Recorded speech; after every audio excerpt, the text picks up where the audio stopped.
Welcome to this special climate change podcast brought to you by the journalism students at Glasgow Clyde College. I'm Chloe and here are my colleagues. I'm Lorna. I'm Callum. So if you don't mind me asking, why did you want to be involved in this podcast?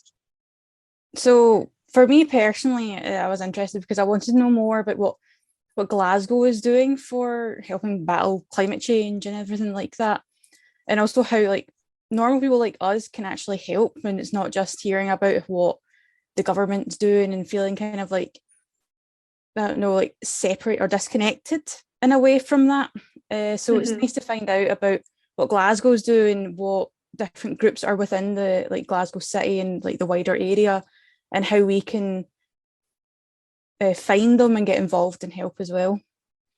I've always been interested in climate change and stuff to do with it, but it's not been for the last 8 years that I really began to think about it. And even last 2 years, I began to go, I need to actually begin to do stuff. And being a journalist, you kind of need to inform people. And I think that doing this podcast has made me feel like I'm actually helping, and doing that, we're spreading information that maybe people don't know, and it can maybe help people get involved in the community and help reduce climate change. Yeah, for me personally, it was because a lot of the time when you're watching the news, the news is kind of dubbed the bad news, especially with climate change. You're seeing all these atrocities from floods to tsunamis to volcanoes erupting happening, and you just kind of feel like it's literally the end of the world or something. And apparently I'm not the only one.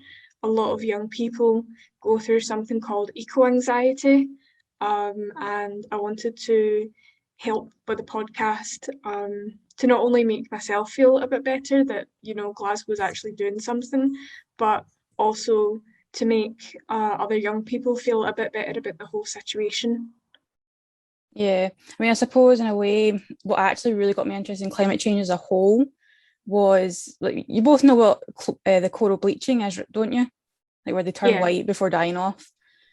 But do you know what actually happens before that, at least to some reefs, where they flash purple, it's this constant glow of a neon purple, and it's kind of this cry for help.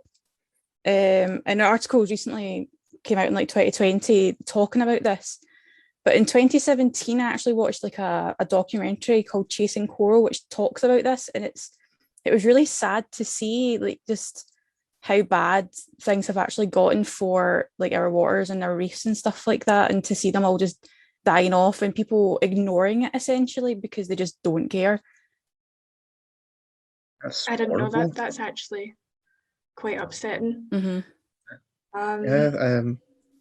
I recently found out that permafrost in Russia was began to melt, and the permafrost is basically just soil that's held together with ice, and it covers 65% of Russia's landmass. And because it's beginning to melt because of climate change, it's destroying thousands of houses, and it's going to cost up to 7 trillion rubles to repair it, which is a lot of money. It's horrible. Yeah, I mean, I can understand why young people now, and me included, feel so bleak about the whole situation. You know what I mean? Because it's it costs all this money that realistically, are we even going to be able to cover that? And even then, will we be at a point where we've done enough fast enough so that we can stop the worst of it from affecting us? But a really chilling statistic that I saw from The Guardian was that roughly 57% of young people in this survey in England had been affected by climate change, eco-anxiety, and they saw climate change as a detriment to their own mental health, which is just crazy considering everything else that's going on. That's another thing we have to deal with. Yeah, I mean, it does really have bad effects on how people feel when they see it, and especially it's always doom and gloom. You never really hear about the upsides of what people are actually doing to help fight against it. It's always about, oh, this is dying and that's dying, and we're seeing less of this and less of that. It's really sad, really. Yeah. So to lighten things up, this is what's coming up.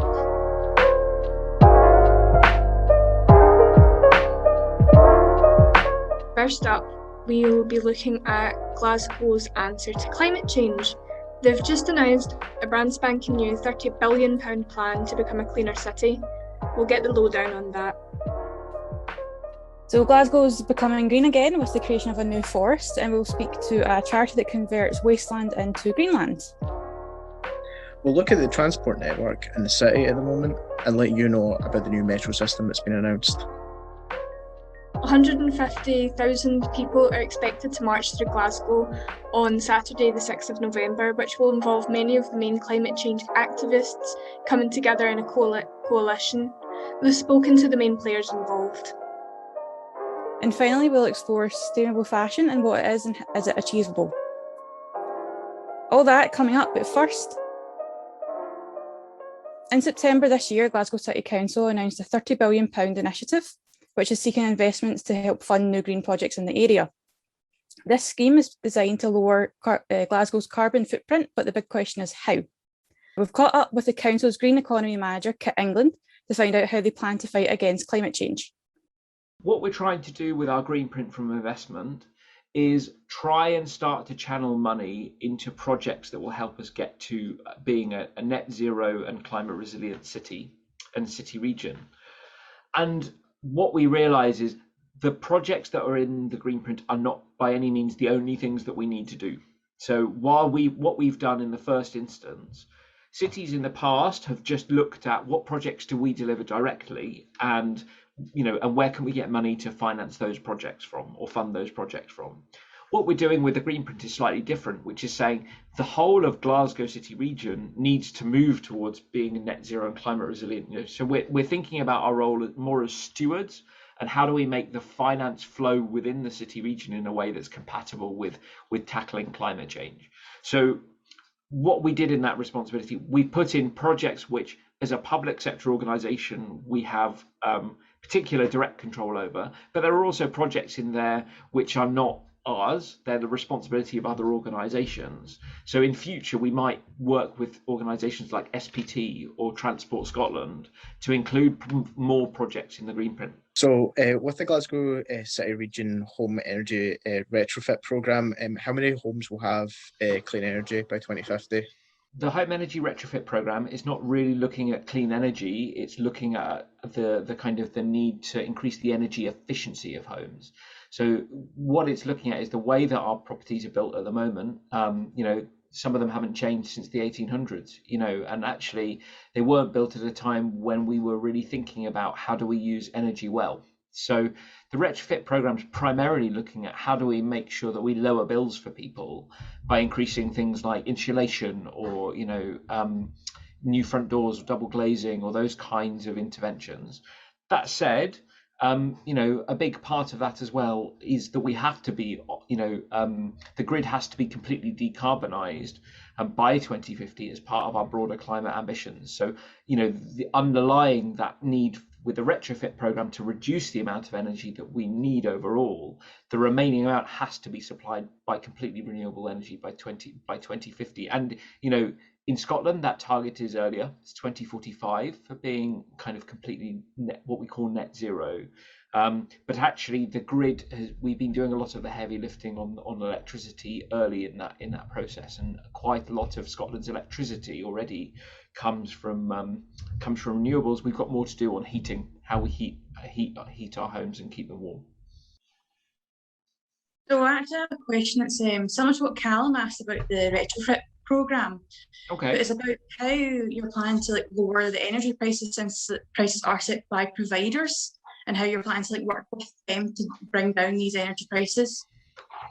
Yeah, so that's something that as a city we have less control over. Okay, so the energy supply and energy companies and energy provision is done at a national level and a UK level, really, as an energy market, and it's not something that we generally engage with too much. What we try and do is deal with the kind of challenges of those things. So like fuel poverty, and making sure that we target the way that we do the retrofit program towards those households that need it most, right? People who don't own as much money, people who live in houses which, are the worst energy efficiency. So making sure that we focus on getting the money and the interventions to them, rather than people perhaps who earn more money, have higher wages, and can afford to do that in their own house.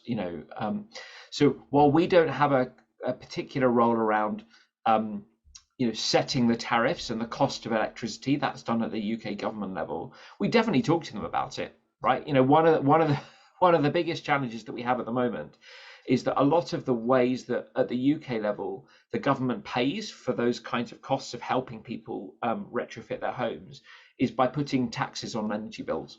And the way that they're structured at the moment, a lot of that goes on electricity.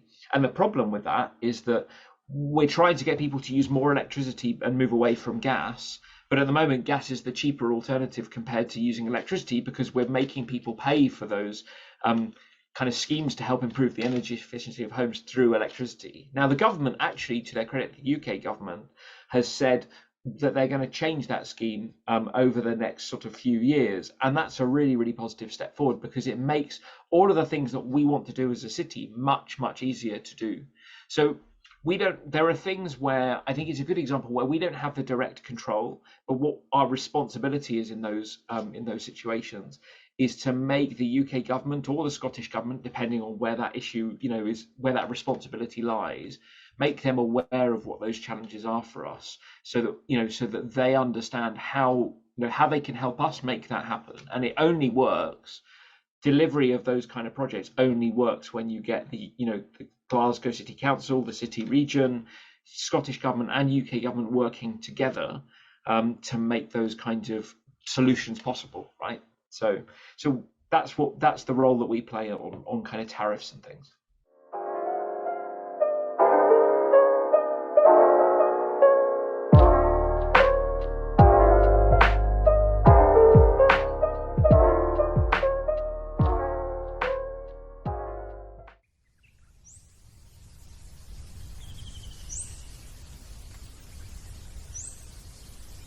And now we're bringing a bit of calmness back to the podcast.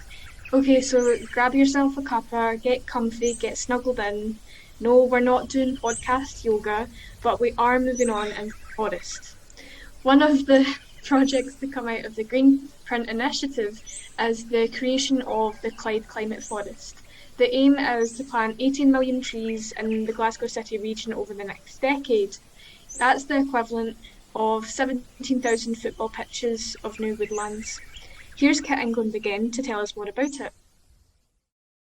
We set a target of 80 million trees, or I say we, the Glasgow and Clyde Valley Green Network Partnership and the Clyde Climate Forest Board set that target because it's in line with the national target from the Scottish Government about the amount of increased tree cover that we need to play a role as part of the climate plan, right? So trees, trees provide a wide range of different benefits for people and for society and for our economy and for our biodiversity and our nature and our environment, right? So, when you plant a tree, what we have to think about is all of the different things that it does for us, right? So, it stores carbon, which is one of the biggest important things when we talk about tackling climate change, but it also helps us deal with the impacts of climate change. The kind of tree canopy covers reduce temperatures to help us deal with heat waves and higher temperatures. They store water in their roots, and the leaves disrupt rainfall, which reduces the amount of risk of flooding when you plant them in the right place. They act as habitats for nature and for biodiversity for people. And actually, do you know what? In certain circumstances, they increase the value of buildings and premises and stuff, because people want to come and work in a nice place to be. So we set the target, or the Clyde Climate Forest target was set by the Green Network Partnership of 80 million trees, because it aligns with that national target about storing carbon and playing our role within the wider targets for Scotland of what we need to do for forestry.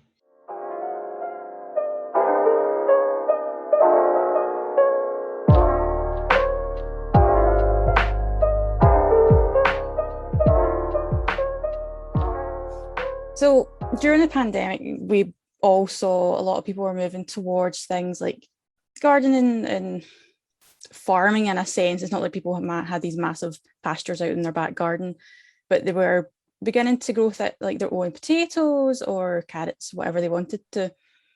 And I personally saw, like, my mum and dad, they have now got their own potatoes, they've got raspberries, they've got blueberries, they've got strawberries.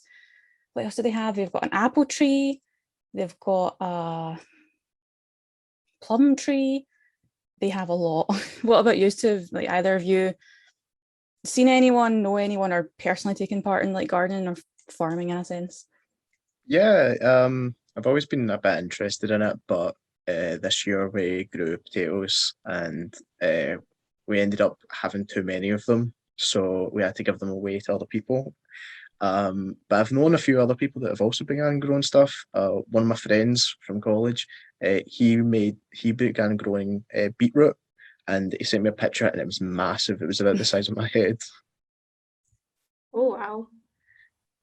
Despite my second name being gardener, I do not have a green thumb.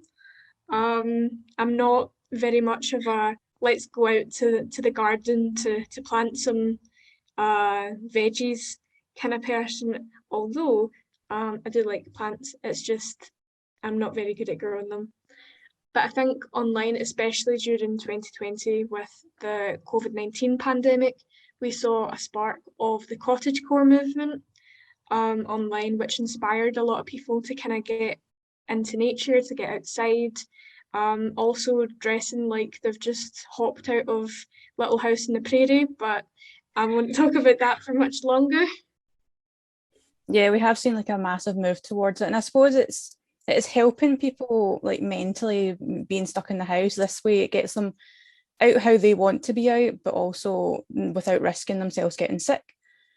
And similar to that, we have actually found an amazing group that has been transforming waste to woodlands in Glasgow over the last few years. Volunteers have been helping improve the physical health and mental health of many, and at the same time feeding others with their produce from the new gardens. Gemma Jennings has been running the Malls Mire project, which is based in the Torley Glen area of Glasgow. So the Malls Mire project that Urban Roots has been working on for the past few years has been a partnership project with Clyde Gateway and Glasgow City Council as two of the lead partners. And it's basically a green infrastructure project that is bringing together a large area of vacant and derelict land in Torley Glen in the south of Glasgow, and improving that land in terms of biodiversity and water management and access, and linking it up with some of the already improved sites in the area. Do you think that the project is helping with the environment?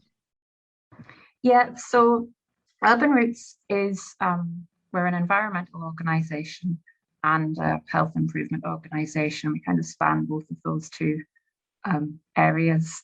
The Malls Mire project, it started with Malls Mire Community Woodland. Like I say, back in 2009 is when Urban Roots first got involved in that. And at the time, this woodland was kind of a neglected green space. It didn't feel very safe, and it was very, very fly tipped, lots of litter in it. And it was just a bit of a no-go area. So Urban Roots got involved at that early stage initially to do a cleanup of the woods. So they hired a couple of skips, got lots of volunteers from the community in, and cleared, I think, like at least 3 or 4 skips of litter from the site. We then, at that point, employed a community woodland officer for 3 years. And his role really was to develop the site for biodiversity and for people as well. So he developed a woodland management plan, which we still work to this day. So this tells us what we should be doing with different types of different parts of the woodland in terms of management. And we're managing it both for people and for wildlife. So some examples of the work that was done in the early stages was putting in a network of paths. So that's opening up to the community, but also looking at the structure of the woodland. So whether that was thinning out trees that had grown too close together, or planting a greater variety of native tree and plant species, wildflower bulbs, and then also starting work on actually recording what wildlife was there. So doing like citizen science surveys and recording. On your site, it says that you work with children and young people. What kind of work do you do? Could you tell us a wee bit more about that, please? Yeah, absolutely. So we do run quite a varied program of activities. It sometimes depends on which funders are supporting us at the time. So we might apply for funding for, there might be something, say, to get children gardening or a play fund. So it might be, depending on what type of fund as to what we do at the time. But generally, we run an after-school club and a holiday program for primary school age children. And this is a club that takes place in the woodland itself. So the kids get to come out and do like den building, explore, connect with nature, and generally get very muddy and have lots of fun out in the woods. So that's the sort of primary age. We work right the way through up to secondary schools as well. So we work with primary schools and secondary schools, both in and out of school. You mentioned that you grow food in the project.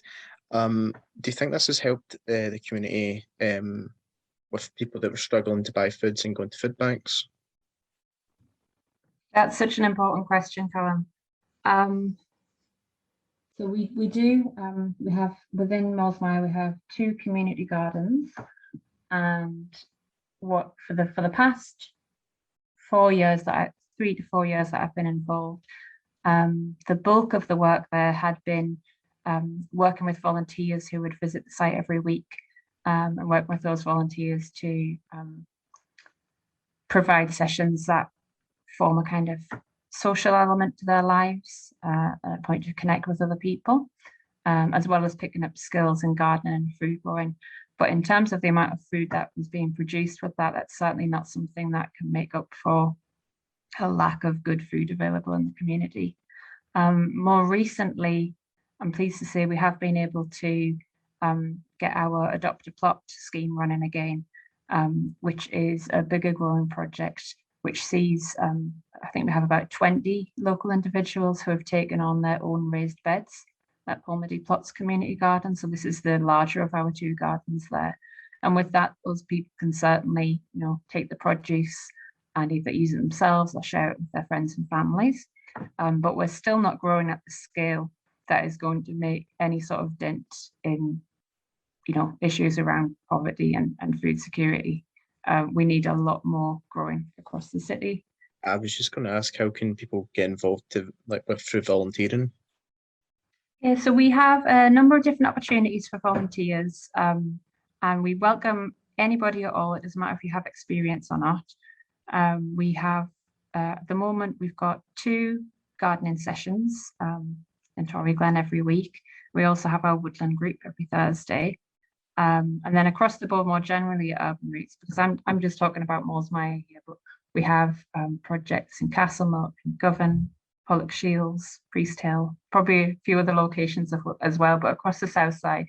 So if people want to get in touch with us, we can find out a little bit more about what it is they're interested in, and try and link them up with something that's close to where they live, which is always a good starting point. What we normally do is invite people along just for a kind of intro session, so you can come and give it a go. And then if you like it, then you can sign the paperwork and you can come more regularly. But yeah, if anybody would like to come and get involved, just get in touch, and you can email us at projects@urbanroots.org.uk.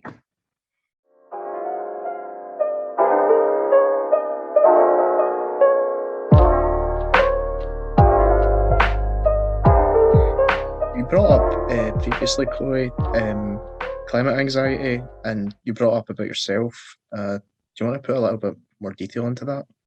Sure. Basically, it's just the idea that with the oversaturation of people seeing news, like before we had the internet and social media, we only really heard about kind of really big events that happened in other countries, whereas now we're hearing about everything and anything from everywhere all of the time. So a lot of people are really suffering under that oversaturation because they're hearing about every tragedy that's going on all of the time. But actually, I did ask Ryan Morris from Friends of the Earth Scotland about eco-anxiety and how to kind of make yourselves feel a little bit better about the whole end of the world prospect, I guess. Yeah, it's an understandable anxiety, and working in the space every day, you know, it's you read about it and you see what's happening across the world and even domestically, and it's upsetting, and it kind of, you know, it makes the urgency feel even more real. I think the main thing I would say is that it's possible that this doesn't get that we don't breach any of the worst thresholds for this. We can stay within 1.5 degrees if we actually turn to some really quite transformative steps now. And in the UK, that probably means quite big changes across the economy. It means moving away from fossil fuels quickly, and it means transforming the way we heat our homes, the way we travel, the type of products that we use and how we use them. But they're all doable. We have the solutions that could get us there. We could become a fully renewable economy. We could completely transform cities and neighborhoods from the way they travel and the way they have their buildings heated in a way that not only tackles those emissions, but is beneficial to us as well. When you look at things like public transport and why free bus travel at COP, for instance, has become such a big issue, that's because largely the people that use buses are low income. They're often women or disabled people or elderly people. And right now, the service in Glasgow is shocking. It's poor service. It doesn't cover the full area. It's often expensive, disproportionately rising costs as well. And the consequence of that is a continued reliance on individual private car use. And private car use is predominantly the reverse of bus use, which is that it's largely people who are relatively more affluent who have access to privately owned cars. And so what we have then is, to tackle climate change, we need to end that dependence on private car use and build more of a public transport and active travel network. So that has simultaneous benefits for people who are living in areas like Glasgow, who would then have a better service public transport and active travel network. That is a benefit to the planet, but a benefit to the people who actually live here and rely on that service. So if I was easing eco-anxiety, I would probably not be trying to ease people into thinking it's going to be fine. I would be easing people into thinking we can do it, but we're going to need to fight for it. We're going to need to demand it, because it will involve taking on quite a lot of vested interests and challenging a lot of what have been the dominant structures around us for decades. And so if you are feeling anxious about climate change, I would say get involved with a group, be around people who are taking action as well, and sort of channel that into something that lets you get angry, lets you get active, lets you take it on and take ownership of it. I think fundamentally people need to be involved in building the solutions for this. This can't be something that's left just to government, because I don't think they'll do it sufficiently. So I can't reassure completely on the impacts of climate change, which will be devastating, but I can say that we can fix it and we can do something now, but it will take more of us.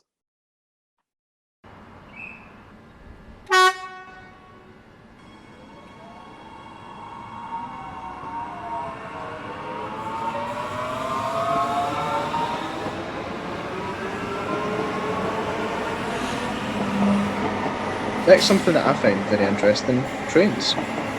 Okay, Thomas, the tank engine, go off. Well, Chloe. Now, I don't know about you lot, but Glasgow is a decent transport system in my opinion. However, it has caused a lot of pollution.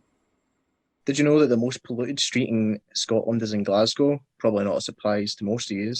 It's Hope Street, where a lot of cars go through it every day. Some feel there's been a missed opportunity in COP26. Delegates are getting free travel, but Glaswegians who live in the city are not. Here's Ryan Morris from Friends of the Earth Scotland, again, on their ideas to help Glasgow and Scotland become greener. I live in south side of Glasgow. There are parts of the city I feel safe cycling on. There are other parts where I wouldn't dare. I'm halfway connected to the city centre by a good cycle lane. The rest of it isn't. I don't really like cycling on it. that's an unreasonable choice to put on someone, to say we would like you to cycle somewhere unsafe because it's better for the environment. Actually, what we need is decisions like that to be made as easy as possible. With COP26 coming at the end of the month, what do you think about the road closure, like the amount of road closures, and a lot of the redirected traffic has a lot more congestion now, which might emit more fossil fuels or carbon or something, but what do you think of that? Yeah, they have to close quite a lot of the roads for COPs, and it's where the site is obviously so close to the city centre that will have like a pretty major effect on traffic in the city centre. I think it's another reason why free public transport should be rolled out across the city during COP. I mean, it's the infuriating thing is that delegates to COP will perfectly reasonably have access to free public transport, but not only that, but they will have a single card that they can use to do it, whether you want the tram or the bus or a train. My understanding is that they'll have one card. That's something people in Glasgow could really do with, rather than needing a day ticket for the tram, a day ticket for the bus, and a day ticket for the train if they want it. It's a nonsense system. If you want seriously to tackle dependence on private cars and to reduce the amount of them within the city centre, then you need to make the alternatives easier, cheaper and safer. And right now, that really isn't the case. So when it comes to it, what we might find is more people using some of the cycle lanes that have been built during the pandemic. So we might find more people thinking, well, I know traffic's going to be bad, so I'll use that cycle track that's just been built. But what we don't know yet is whether or not people will feel comfortable going back onto buses, because there is a certain expectation that because of COVID and the close nature of being on a bus, that people will be a bit more uncomfortable. And we need a way to get people feeling enthusiastic about getting back on buses, because we need more buses and more people using them. So it really does come back to having free public transport, reducing that dependence on car use. And if we wanted that not to have a massive issue with congestion during COP, extending the programme that is being given to delegates at COP would really be a straightforward way to do it. The other thing that's a bit of a missed trick with it, I think, is one of the reasons it's often given is that it would be either quite expensive or quite difficult to implement. But I mean, my understanding from Luxembourg is that what you actually got from a free public transport system was more benefits out. What you put in, similar to what happens with the health service, you know, you put money and investment into providing preemptive care and support, and what you actually get is positive social and economic and environmental benefits as a result. That's similar with transport, I think. So what will change in the future? A new metro system, which will help 1.8 million people in the wider Glasgow area, is being planned as part of the Green Print Initiative. How far will this go in solving the issues raised by Ryan and Graham? Let's hear from Kit one last time. So there wouldn't be much point in putting together a metro system if it was going to lock in more carbon emissions by running on diesel or anything else like that. So we're planning for it to be an electricity fed system, and then with the decarbonisation of the electricity grid in Scotland, which we're sort of nearly there with, you know, we'll need to keep increasing the amount of renewable electricity that we use.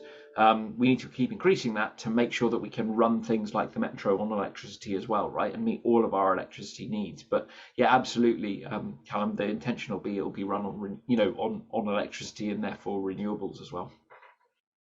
So speaking of the Glasgow Metro, would this go on to replace the Glasgow subway, or would they be running hand in hand?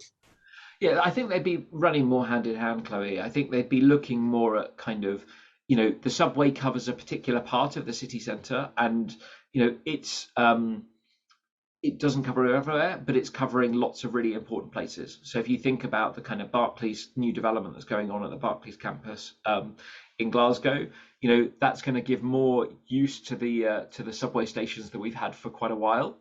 So that's really, really important. But then it doesn't provide that broader connectivity to other places around the city region that we would like to have. So I think we will be using new transport methods to complement the subway that's already there. You know, we've just gone through and renovated the subway as a city, which is a really, you know, strong commitment to the way that we continue to see, or the role that we continue to see the subway playing but it's kind of not enough on its own, right? So we need to build on what's there and think about running that, but also improving sustainable transport and public transport to make it the default choice, right? Because I think while we talk about electric vehicles being important, actually what they're really important for is filling in the gaps where public transport, which is the most effective way, most sustainable way, and most cost-effective way of doing things, that's got to be the priority, and then we kind of pick up the remaining gaps with things like electric vehicles if we need to.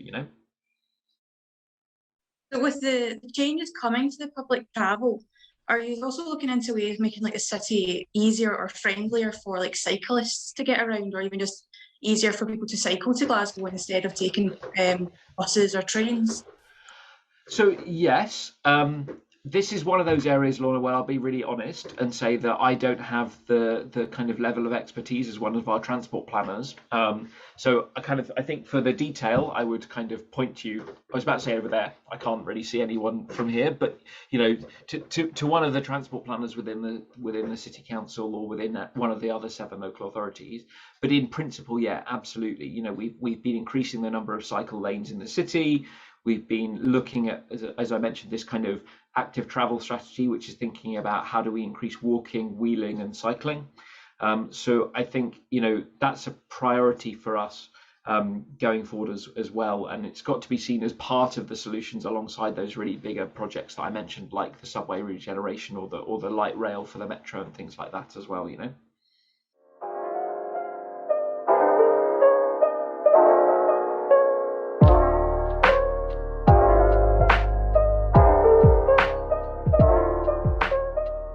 Now, on the 6th of November, 150,000 people are expected to turn out in March in the city centre in order to express their views about the lack of action taken on climate change so far. Protesters will join a coalition of the world's biggest climate change organisations to put pressure on world leaders gathering for COP26.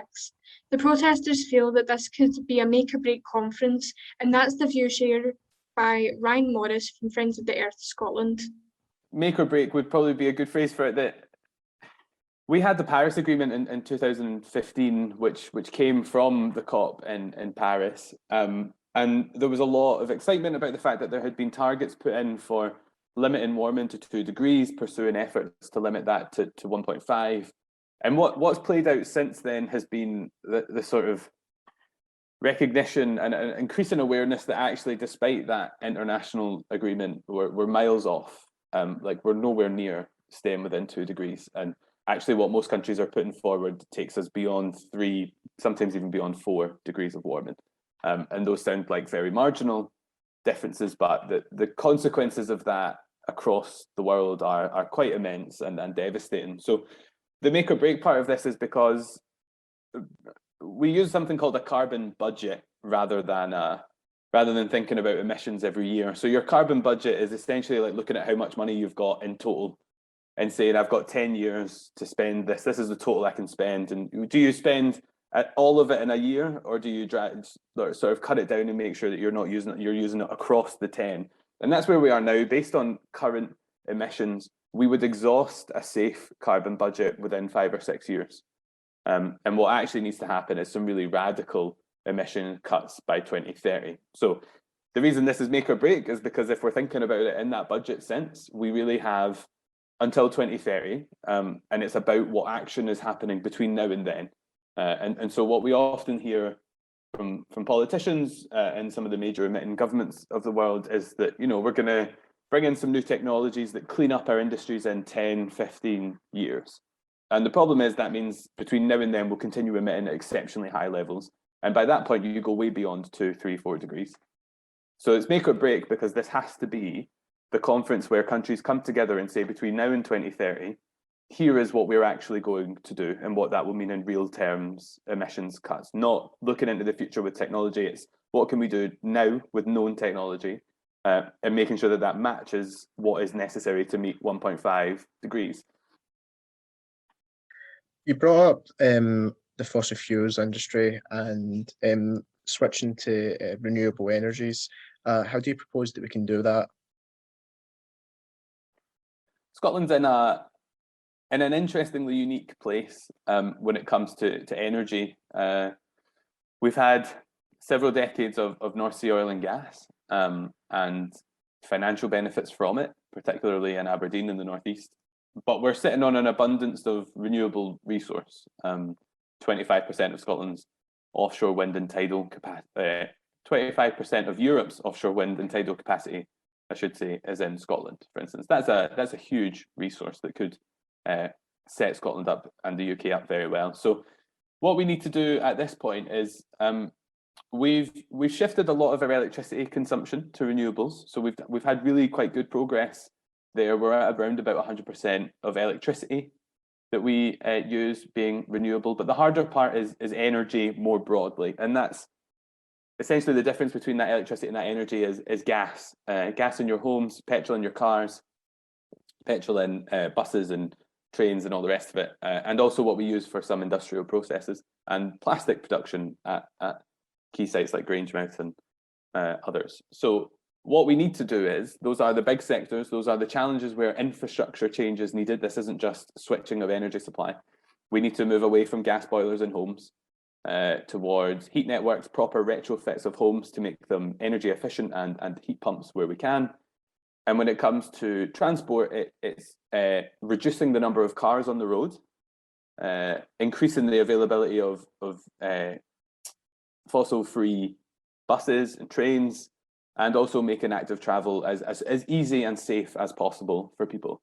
That sounds like a slight sidestep to a question about energy, but that's where we are on those questions, is that we can't switch our home heating to electricity right now because the infrastructure is built for gas. So we need to be planning to change that, and that's true of transport as well for those key sectors. And transport and buildings represent a huge chunk of Scotland's remaining emissions. So really, if we're talking about moving away from fossil fuels, that's a really key place to start. So the COP26 coalition has been organising the march. Graham Eddles from the group has more details about the march and how you can get involved. Yeah, so they'll be in the middle of negotiations by the 6th of November, then being the world leaders. So it's important to have a march whereby we can have a physical presence on the streets that people will hopefully be able to see, that news media will be able to report on, especially if we get the numbers that we expect into 100,000 plus. So the importance of the march is that it's symbolic in the way that we're split into different blocks. So we have different marching blocks that will march. Most of them will meet in Kelvin Grove Park, and we'll have everyone from Glasgow communities as a block to Indigenous people who traditionally always lead the COP marches every year, every COP that's ever taken place. And we really want to send individual messages from blocks that are meant to represent all of civil society. So everyone on the planet can sort of fit into one of these blocks, and we have targeted messages, specific messages from each block that we want to target towards COP26, towards the world leaders, and have them listen. So be it Glasgow communities talking about the state of the city, the inequalities experienced in the city and how that's linked to the climate crisis, to the anti-racist and migrant justice bloc saying that there's no climate justice without migrant justice. So it's important to have all these blocks come together as one voice and send their individual specific messages that everyone will be able to identify with or have an understanding of. You mentioned that the Indigenous people. Can you tell us a bit about the exploitation of the Global South and Indigenous communities? So yeah, you might have heard a sort of turn of phrase that people say that we're almost aware of now, is that people who have contributed the least to the climate crisis are the ones that suffer the most.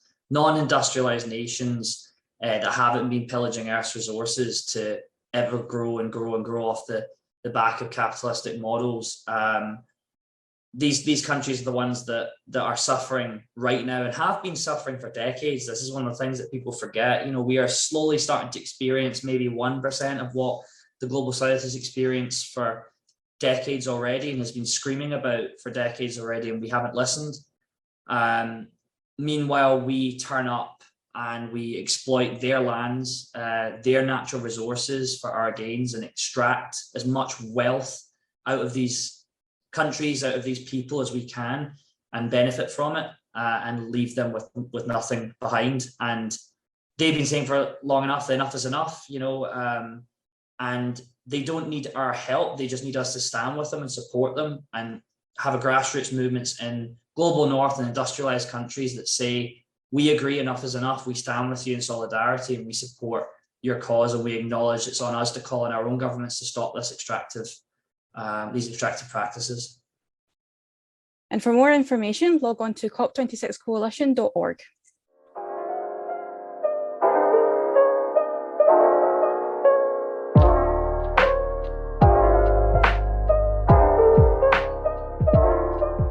Our clothes say a lot about ourselves. It's how we express ourselves. We pick clothes because of a particular colour, style, and of course price. But have you ever wondered how ethical and green our clothes actually are? We caught up with a group of fashion and textile students from Glasgow Clyde College who, after a project they took part in last year, now think twice before they buy that new piece of clothing. I'm Peter. I'm in my second year of fashion textiles at Glasgow Clyde College. The main problem is outside of like charity shops and that, there isn't much or any that I know of physical ethical clothing stores. Like you can go down the town and you can go into a Primark and you can look at all their stuff, but you can't go down and go to the ethical clothing store and check out all their stuff that's PETA approved and so on and so forth. So I think obviously the main problem is that a lot of ethical clothing is made by individuals. It's not made by large companies. So I think going back to what we were talking about earlier with Instagram and TikTok, I think really the only way is for there to be more advertising and for these ethical and vegan individuals and brands to be given more light and pushed forward rather than your big companies like Primark and Shein and all that. Hi, I'm Zoe Bartlett, and I am first year textile fashion textile. Yeah, affordability is a really hard one. I definitely felt that, especially in my teen years. It was really difficult. I think growing up, clothes were given to us. That's just how it started. Literally, some lady in a church, she had 2 daughters. My mom had me, and so she would give her clothes that her daughters grew out of, and then when I grew out of them, they went to my sister. So it was a cycle like that. There was always somebody coming to our door, or a friend of my mom's, or someone else who would drop off clothes. So that way, so besides that and charity stores, that's it for the time being. Moving forward, for making it more affordable, I don't know, that's a tricky one, because you can't really undercharge these small and individuals. You just can't do it. I don't know if the government should offer discounts themselves, if that makes any sense, where the creator is still getting paid their full amount, but for maybe the government, I don't know, just offering some form of promotion to make it a bit more affordable. So I'm Katrina McLean, and I'm a first year fashion textile. I think it's difficult for any small business to make it any cheaper, because there's so much more time that goes into making things like that. But the only thing I could think of is maybe, rather than just changing the price of things, to change the way that you spend a bit more, because I know a lot of my friends or people my age, they'll go on ASOS and buy 10 items, but you could buy 2 things from a more sustainable brand that would last you twice as long as those 10 items, but it would cost the same amount of money. So I think rather than reducing the price, maybe just buying less. So do you feel pressure, fashion students, to buy into fast fashion because you're being exposed? I think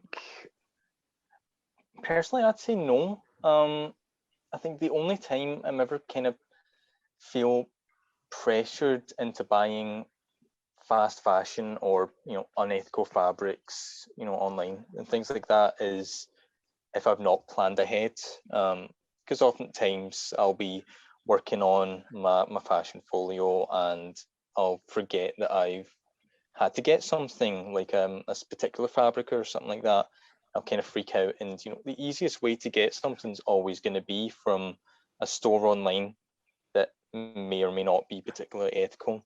So I think the main problem and pressure you have is the speed at which you get things, because necessarily, it's not necessarily the most ethical things are going to get you the quickest, and sometimes you need things in quick demand.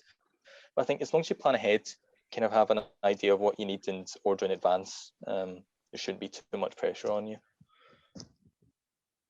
I'd say I'm less likely to buy from fast fashion now, just because we've been learning about sustainability a lot more, so I'm a lot more aware of it. The only time I could probably think of is if you kind of feel pressured to be wearing like something trendy or something like that. It's easiest to get something from a fast fashion brand.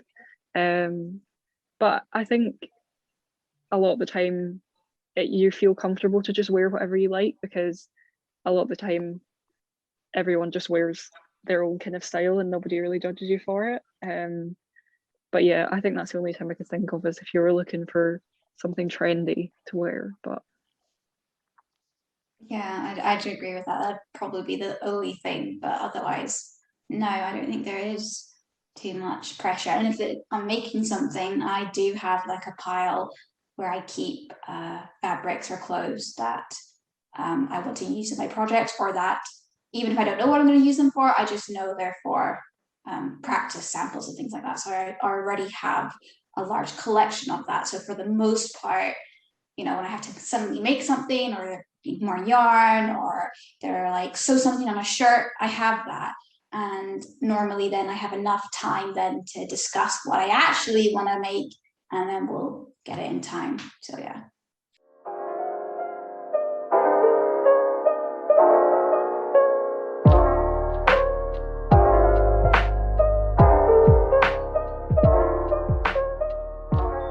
So before we go, we asked some school pupils in Glasgow what they would like to see in their city in the future.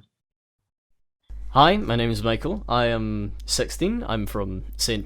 Thomas Aquinas, and I'm joined here by Logan. I'm 16. I'm from St. Mungo's Academy. With a lot of diesel cars, they're quite a lot killing the planet from the inside, getting all the oil and stuff they need for it. So I'm thinking we should move away from that and more move towards like electric cars, which are a lot more renewable and less damaging for the earth. on the subject of electric cars. I think coming up to COP26, what we should be looking at is either increasing the price of diesel cars or reducing the price of electric cars, because we as a new generation, we want to go in with a mindset, we always want to buy a car. That's part of life. That's part of your parents getting your first car, your parents getting you buying your first car if your parents don't get it. But what needs to happen is a change in what type of car they buy us. Of course, diesel is cheaper, but electric will be new and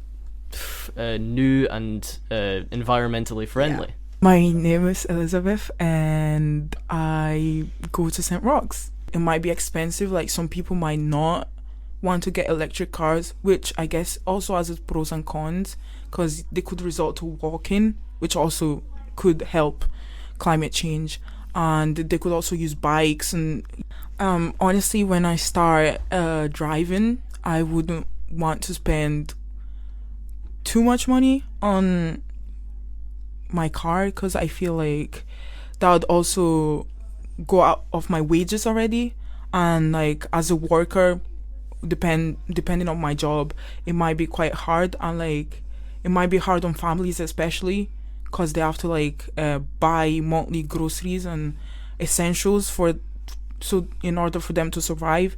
So a bigger cost for a car would kind of be too extreme. Hi, my name is Natalia. I'm 16 and I go to Barhead High School. So, working class. So the people who actually pay taxes and work a decent job are constantly encouraged to do more and more. But how much is enough?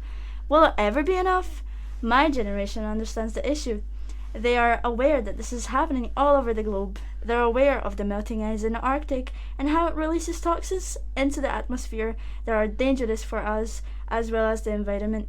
They're aware of the multi-billion-dollar companies releasing fossil fuels into the air and how much damage they do to us too. So what's there that's hard to understand? Since we're soon going to be in control of our future, we want to focus on surviving till that point first. So stop silencing us, stop telling us we're too young to discuss such important topics because we don't understand the situation. If we didn't, you wouldn't be trying to keep us quiet.